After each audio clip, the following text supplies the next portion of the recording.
Good evening. I'm Darren Noble, Executive Director of the Southwest Metro Chamber of Commerce, co-sponsor of tonight's forum.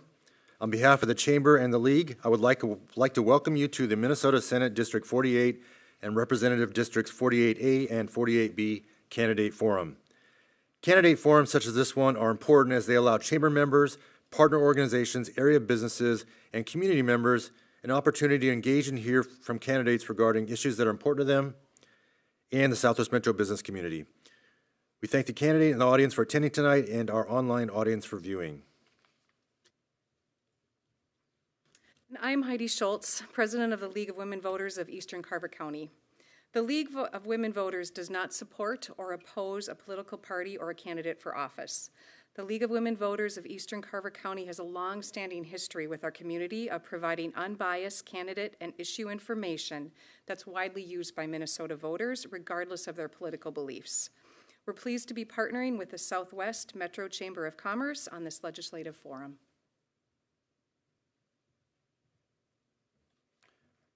Sponsorship of this forum is a public service providing you with an opportunity to hear the candidates discuss important issues face-to-face. The views expressed here tonight are those of the candidates and not those of the League of Women Voters or the Southwest Metro Chamber. Sponsorship of this forum is not an endorsement by the League or the Southwest Metro Chamber of any particular candidate. The League of Women Voters posts complete, unedited recordings of the forums. Editing is authorized for official media reporting. Excerpts or edited clips of candidate forums may not be used for partisan political purposes. There's never enough time to cover all the issues. If you feel that your question was not addressed, please contact the candidate directly after the forum. And now I would like to introduce our moderator, Patty Robles. She is a certified moderator from the League of Women Voters, Wayzata, Plymouth area. Thank you, Heidi. All candidates for Minnesota Senate District 48 and Representative Districts 48A and B were invited to participate. The candidate attending tonight is Lucy Ream, candidate for Representative District 48B. Senate District 48 candidate Julia Coleman is unable to attend due to a prior engagement. Senate District 48 candidate Dan Kessler is unable to participate due to he currently has COVID and is isolating at home. Representative District 48A candidate Nathan Kells is unable to attend due to a scheduling conflict. Representative District 48A candidate Jim Nash is unable to attend due to a work-related scheduling conflict. Representative District 48B candidate Greg Bowe is unable to attend. Candidates with a conflict, prior engagement, work-related conflict, or illness were invited to submit opening and closing statements for the moderator to read. Virtual participation was not possible for tonight's event. Each candidate will be given 1.5 minutes for their opening statement and 1.5 minutes for the closing statement. Opening statements will be given in alphabetical order by office, starting with candidates for state senate and ending with candidates for state representative. The order of answering questions and the closing statements at League forums are rotated based on a randomly generated grid. This is not really that pertinent, but just to let you know, randomly generated grid so that each candidate has the opportunity to answer first and last. As we only have one candidate present, that makes it a lot easier. Candidates will have up to 1.5 minutes to respond to questions. Depending on the complexity of the question, I may announce less time per question. Please note our timekeepers who have a 30-second and a 15-second sign.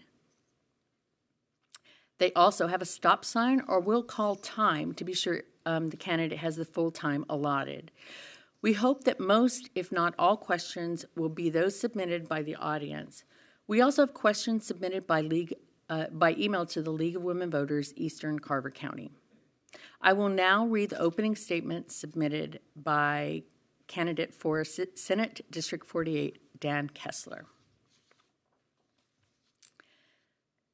League of Women Voters, members and guests, since announcing my candidacy, I've looked forward to this event and was excited to be here for the same reason that I've knocked on 3,600 of your doors.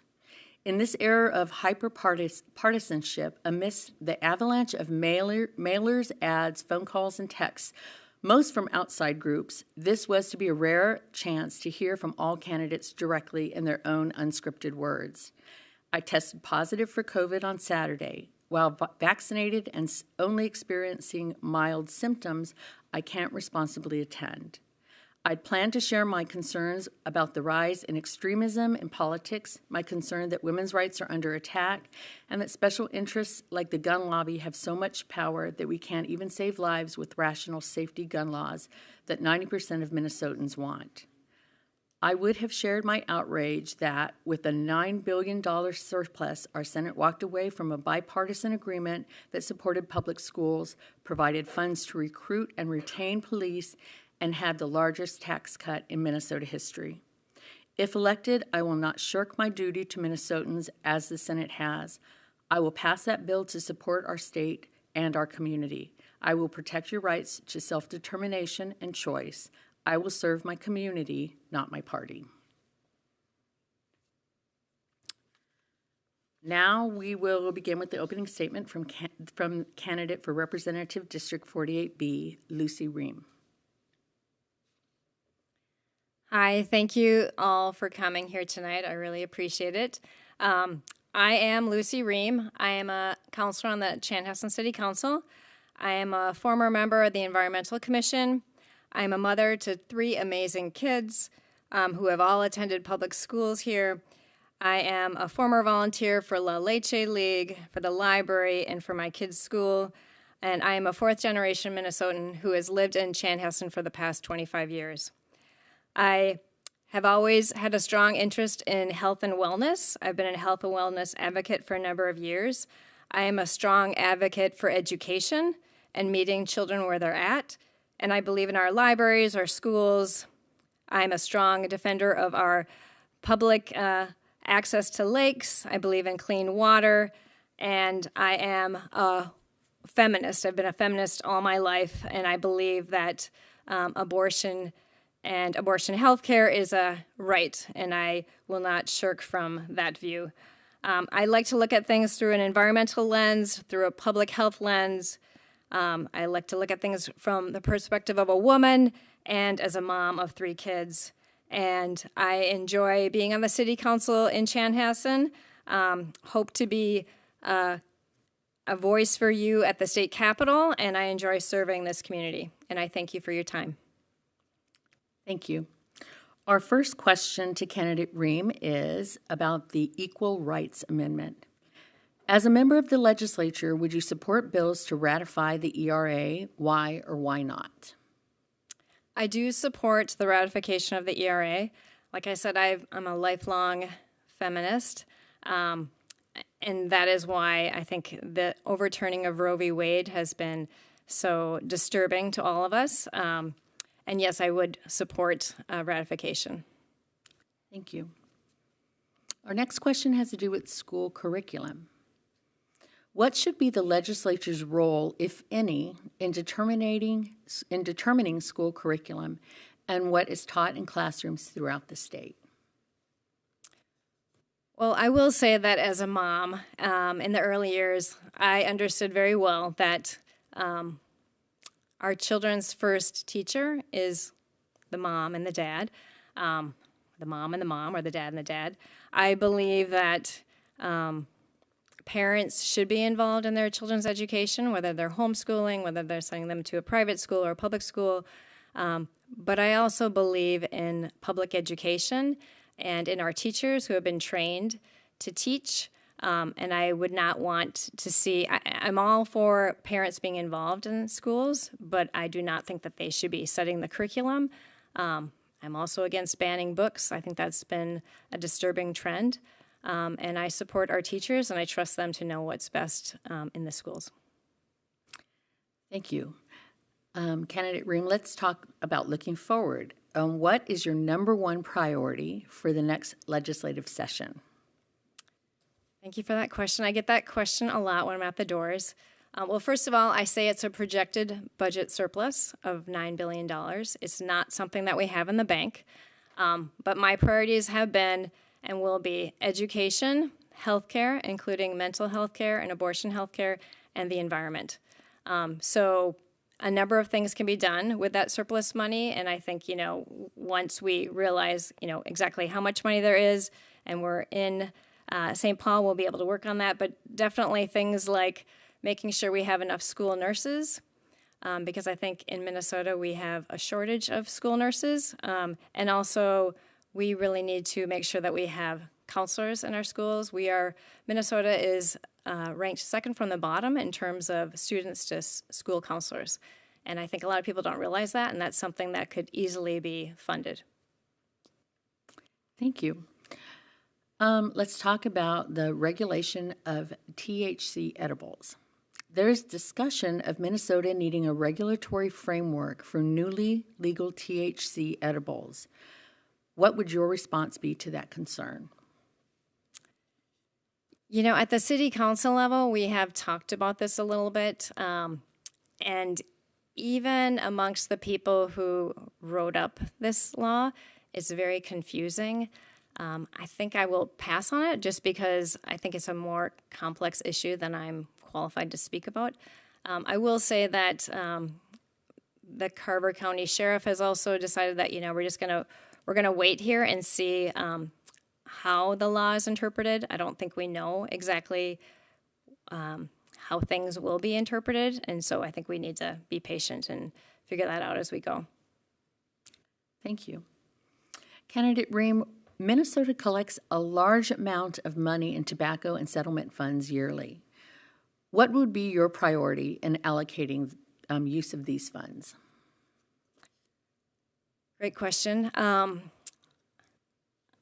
I'm a big proponent of education, whether it's in our schools or outside of our schools. I think we need to make sure that our students are educated in the dangers of tobacco. My father passed away of lung cancer when I was 12, so I'm very passionate about making sure that people do not smoke cigarettes, quite honestly. And I think that's something that if we educate our children early enough, they won't be tempted into smoking. I also realize that there's a lot of marketing that goes toward kids, and I would like to have that end. I don't think we should be marketing tobacco products to our children. Same goes for vaping. I know that's very popular in the schools, and I think when they add flavors to the vaping products, I think that makes it more palatable, more, it makes it something that they're more interested in when you add flavoring to it. So I would like to see that limited so that, people under age 18 are not using that. But first and foremost, I would say education is how I would spend that money. Thank you. Given the recent Supreme Court ruling regarding Roe v. Wade, state legislatures may be enacting new laws regarding women's reproductive health issues, including access to care. What measures, if any, do you think the Minnesota legislature should enact regarding women's reproductive health and abortion? So that's a great question. It's something we talk about when I go door to door, door knocking. Something I've been doing over the past couple months. This issue of abortion is a very complex, deeply personal decision that I think a woman should make in consultation with her doctor. I don't think politicians have a role in this decision, and I am disturbed by the overturning of Roe v. Wade. Passing the ERA amendment, I think, would go a long way, is making sure that there are no changes to our abortion laws. I think one of the concerns that I'm hearing is that our surrounding states' abortion access will be limited, so we will have more women and girls coming to the state of Minnesota to get abortion health care. And for that reason, I think we need to make sure that we are able to accommodate not only our citizens, but also the people that will be coming in from other states. Thank you. We're going to pause for just a minute, and we're going to move your name tag over so we can get a better look at your face. Okay, great. Thank you so much. Perfect. Oh, look, there you are. Thanks so much. All right. Was there anything else you wanted to add to that? I'm sorry, I hope you finished that question on women's health, is that correct? Yes. Okay. Let's go to the state surplus. How do you think that the legislature should distribute the 9 to 12 billion state surplus? Well, like I said before, it's a projected surplus. It's not money we have in the bank. And my priorities, as I've stated before, are education, healthcare, including mental health care, and the environment. So I know there have been bold steps taken to mitigate the climate crisis. Governor Walz and the Lieutenant Governor, they have made some strides with that, and I'm really happy to see that happening. I think it's historic what they've done in terms of working on mitigating this climate crisis we're facing. There are a number of crises that are colliding right now. We're in the midst of a pandemic. We have a housing crisis. We have a mental health crisis, opioid, use. We've got gun violence. We have so many issues that we are facing right now that I think there are plenty of things that we can use that money for. And then once again, there are many gaps in education. We have broadband needs. We have a need for more school counselors and more nurses. So just starting with those issues alone, I think we'd have plenty of things to do with the surplus. But like I said, it is a projected surplus. I don't see it as money in the bank.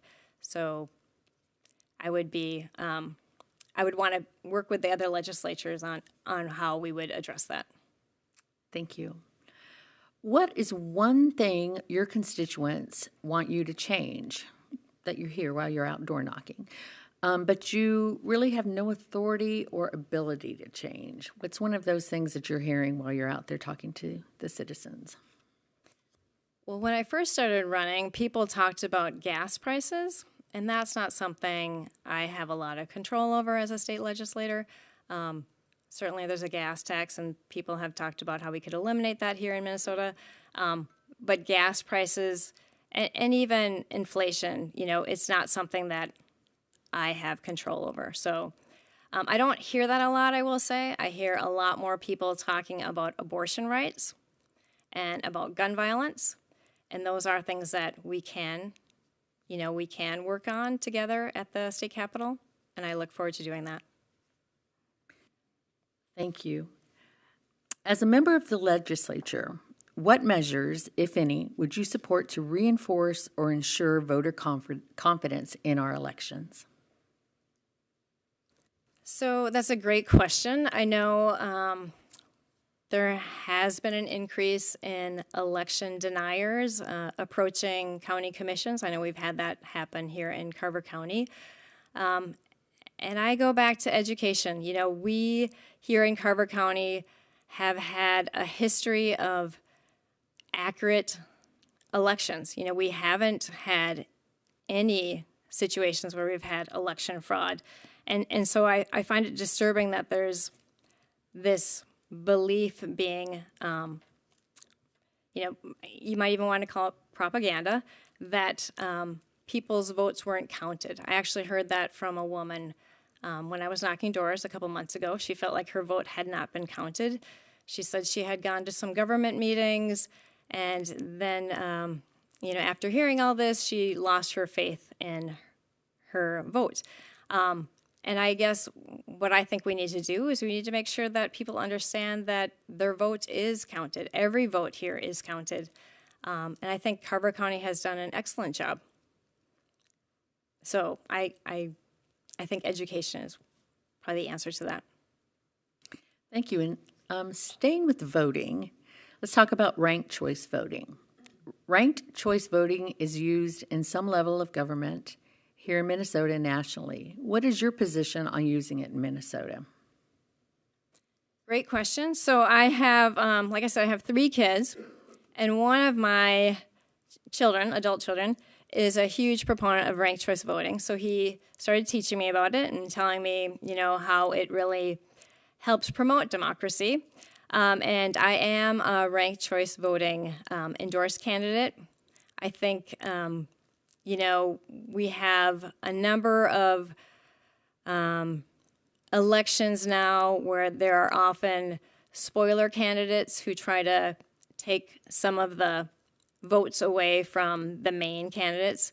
And so ranked choice voting is a great way to deal with that, because I think, we all want to be able to have our choice. We want to have, maybe more than two choices when we go to vote. So if we have ranked choice voting, we're allowed a number of options, and I think it allows for a more fair voting process. Thank you.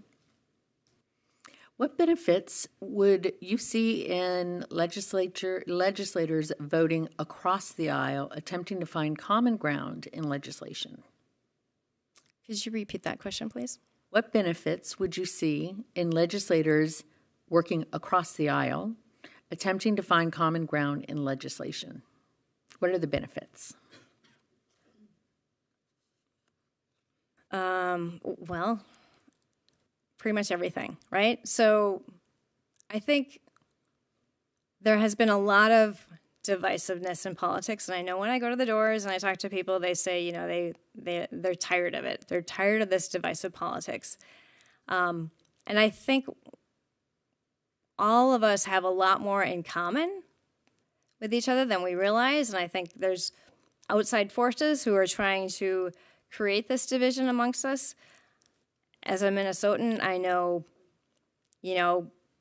growing up, I was able to talk to my neighbors, my family.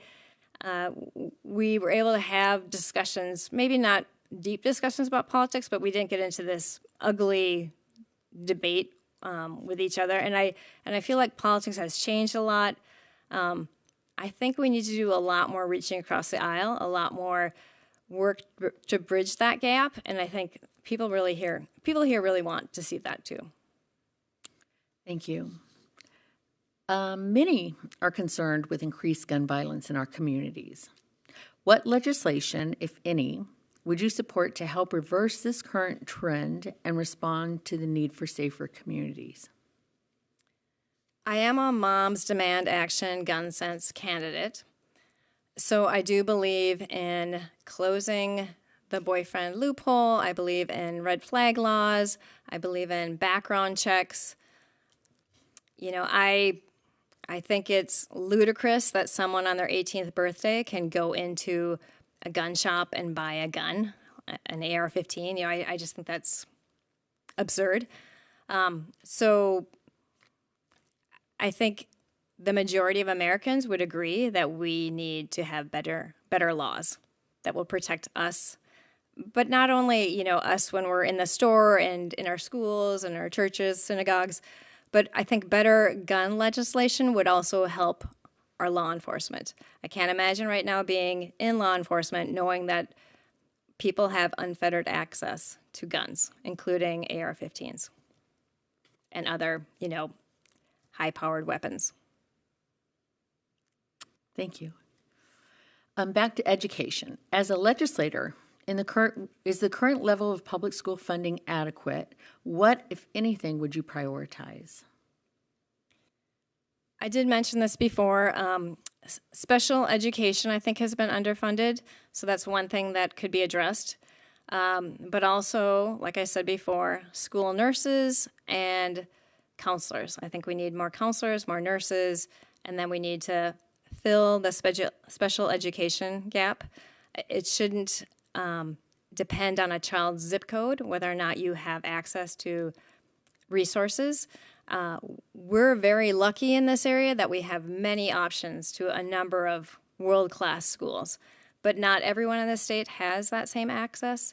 And even within this area, there are discrepancies between what one school district has and another school district has. So certainly funding the gaps, I think, would be a great first step. Thank you.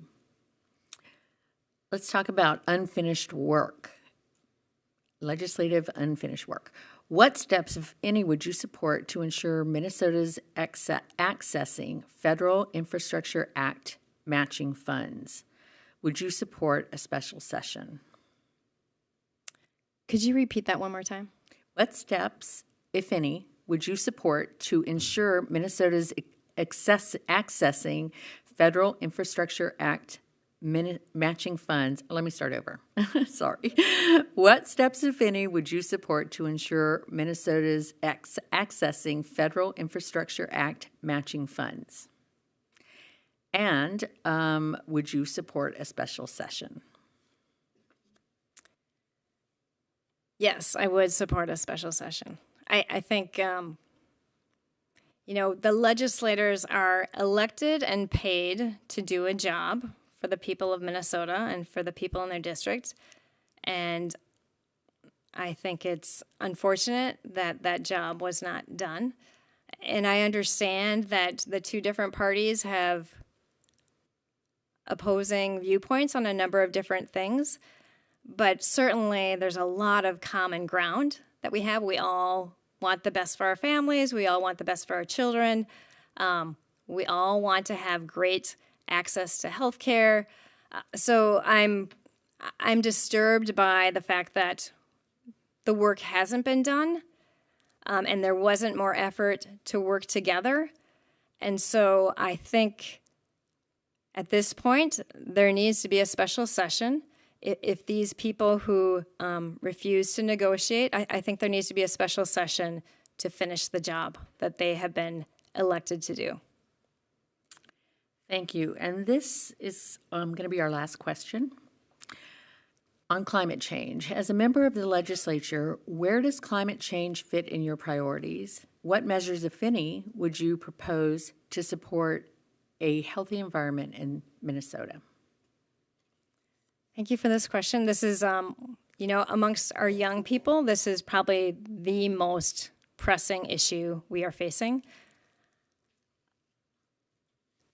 I've seen the change. I grew up in Minnesota. We've seen how summers are getting hotter and muggier, and how winters are changing, and how our seasons are all kind of mixed up. We have shorter springs and shorter falls.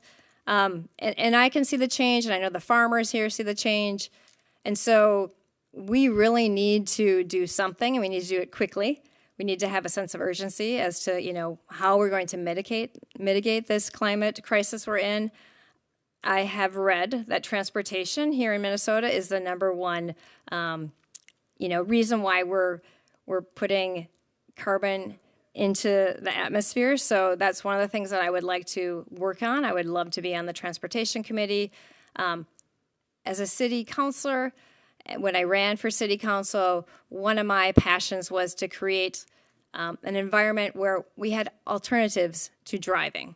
So we had bike lanes, and we had more walkable areas, and we need access to public transportation. So a lot of people are talking about buses, but anything we can do to mitigate the number of cars on our roads, I think would be a great first step. Thank you. Candidates will now have 1.5 minutes for their closing statements to summarize their qualifications and positions. Candidate for Representative District 48B, Lucy Rime. Thank you once again for coming here tonight. I really appreciate it. Like I've said before, I serve on the Chanhassen City Council, and I have worked with people who have differing opinions, and we have gotten our work done. I feel like I'm a good listener. I'm a good collaborator. I am a Minnesotan. I've been here since 1997. My husband and I bought our home in 1997, still live in the same house. We have 3 kids. I volunteered for a number of different organizations here. And as a 4th-generation Minnesotan, I really believe in this community, and I really trust the people here to elect the right leader for this area. The same way I trust women to make their own healthcare decisions. I think right now what's on the ballot is abortion healthcare, the right for a woman to make that choice. I also think democracy is on the ballot.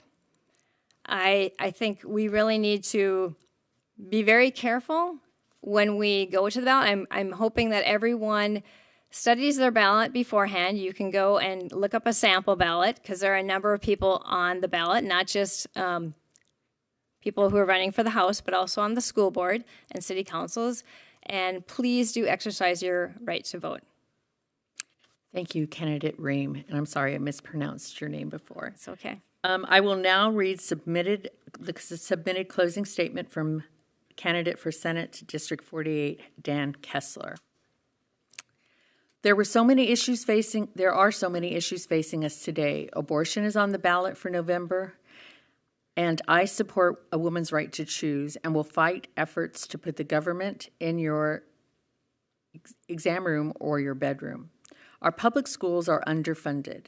We need to give teachers the resources they need to teach and ensure our schools are safe places to learn. So I support responsible funding of our public schools and oppose vouchers that use your tax dollars to fund someone else's private school.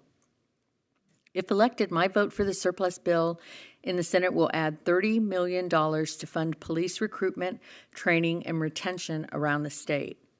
When elected, my duty will be to Carver County, not to any political party. Where our Senate walked away from the opportunity to help Minnesotans, I will act. I'm sorry that I was unable to attend tonight to take your questions and hear your concerns directly, as our elected officials should.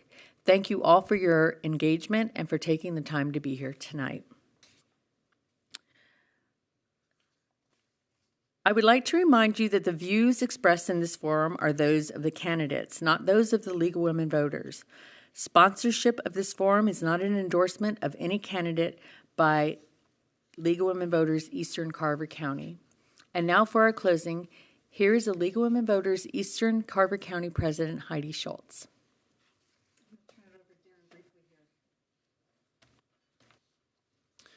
League of Women Voters, Eastern Carver County, and the Southwest Metro Chamber of Commerce would like to thank you all for coming tonight and our online audience for viewing.